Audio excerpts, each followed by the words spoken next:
All right, Luke, here we go. We're going to compare you to the best hitter in the game, Mike Trout.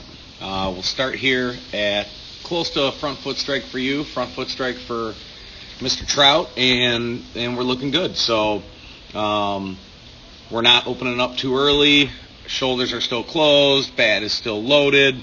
Back knee's not collapsing. Back foot still on the ground. So this position out of you looks very good. And you see the same kind of thing out of Trout over here, where his front foot's on the ground. Both knees are bent, nice and equal. We've got him a little farther on in the swing here, so you can see his back foot. If I back up a little bit, now the back foot's down, and his bat is loaded. We'll kind of compare the bat angles, right? So here's our two bat angles. So you're a little bit more vertical than Trout, but still very good. Now let's kind of pull it back on you here. Okay, I like the shift back. Back knees staying inside of the back foot, but not collapsing in, which is nice, especially during this move right here. So as you stride out, you're going to watch your back hip start to work forward, and your back knee stay back, which puts you into a nice back hip load, and hips are staying closed as you go out. We'll take a look at Trout.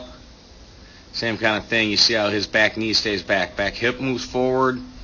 Back knee stays back, so you guys are both staying connected to the ground. Okay?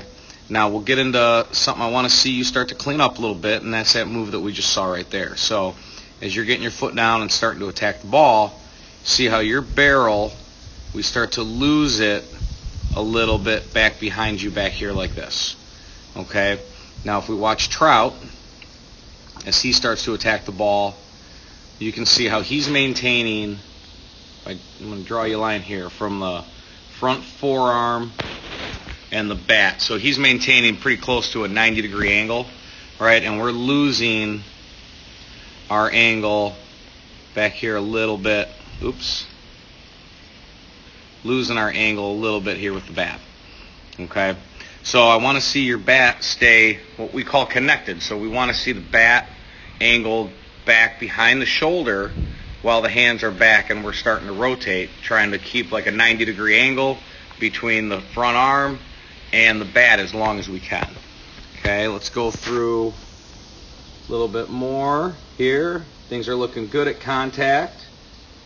Back foot jumps up a little bit, but again, like we've said, that is okay. The back foot comes back down. And you can see just at the end here, the overall kind of bending of the knee. So we're working down into our legs, so you're able to use the ground. We'll take a look at the same thing with Trout here as he comes through. Right, you guys are in very similar positions right here, so that's awesome. See if we can look at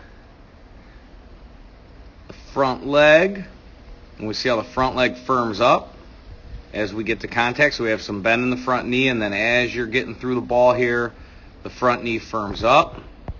We'll take a look at Trout. Knee bent, and then as we get to contact, you can see his front leg stays nice and strong.